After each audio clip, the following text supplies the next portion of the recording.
آج گجرانوالہ بار ایسوسی ایشن نے سپریم کورٹ کے دو ججز جسٹس قاضی فائز عیسیٰ اور جسٹس امین الدین کے خلاف ریفرنسز سپریم جوڈیشل کونسل کو بھیجنے کا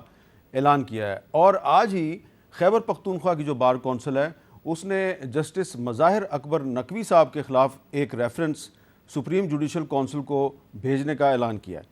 اب تک جسٹس مظاہر اکبر نقوی صاحب کے خلاف 5 ریفرنسز جو ہیں وہ بھیجے جا چکے ہیں، اور اس میں ایک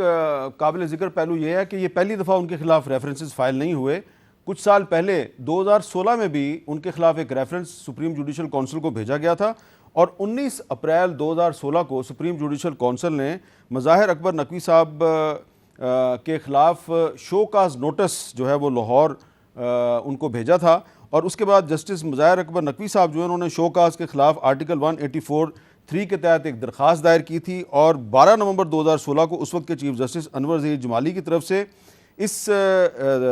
درخواست پہ ہیئرنگ کے لیے سپریم کورٹ کا 3 رکنی بینچ قائم کیا گیا۔ اور انٹرسٹنگ بات یہ ہے کہ اس کے بعد پھر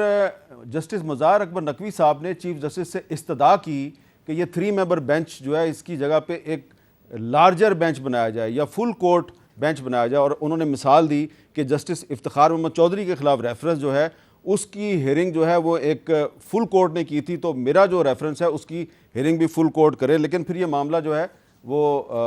دب گیا، اور اب ان کے خلاف 5 ریفرنسز جو ہیں وہ سپریم جوڈیشل کونسل کو جا چکے ہیں۔ احمد اویس صاحب، میرا سوال یہ ہے کہ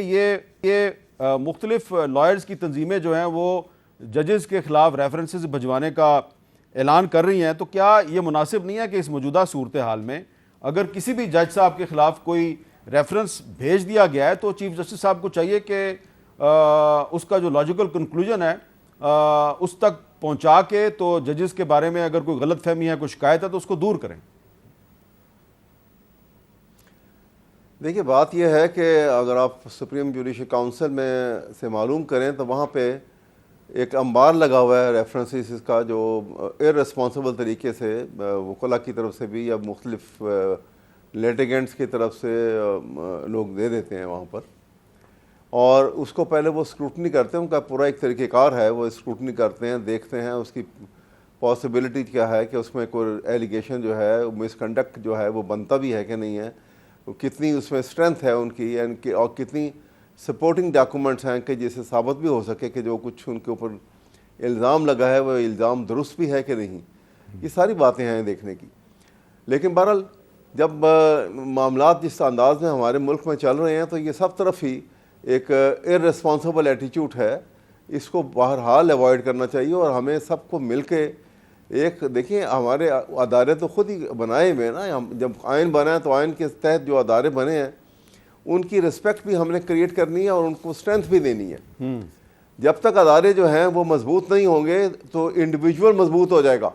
جی، اور انڈیویجول کمزور ہوگا تو ادارے مضبوط ہوں گے۔ اور اسی بنیاد کے اوپر آپ دیکھیں گے کہ یہ ساری دنیا میں جب انگریز نے حکومت کی تھی تو اس نے یہ بنیاد بنائی تھی، اور آپ پیچھے چلے جائیں 1500 سال پہلے چلے جائیں، اگر جب ساری دنیا میں ایک بادشاہت کا نظام تھا تو اس وقت جب اسلامک اسٹیٹ بنی تھی تو وہاں بھی اداروں کو، اور یہ جو تھا قاضی القضاء جو تھا چیف جسٹس کو، بڑا مضبوط اور طاقتور بنایا گیا تھا کہ وہ اس نے حاضر جو امیر المومنین کو عدالت نے بلا لیا تھا ایک سے زیادہ مرتبہ، اور وہ ان کی باقاعدہ کمپلائنس بھی ہوئی تھی۔ تو بات یہ ہے کہ یہ صورتحال جو ہے یہ کوئی حوصلہ افزا بھی نہیں ہے اور ہیلدی ایٹیچیوڈ بھی نہیں ہے۔ بالکل ٹھیک ہے، ہمیں اس سے جو ہے اجتناب کرنا چاہیے اور بڑے احتیاط سے معاملات کو آگے لے کے چلنا چاہیے، خاص طور پہ جس حالات میں اب ہم اس وقت گزر رہے ہیں، بڑا خطرناک ٹائم ہے۔ جی اچھا، میرے خیال میں اس کو بہت احتیاط سے، بالکل آپ صحیح کہہ رہے ہیں خرم صاحب۔ اگر ہمیں اس کو دیا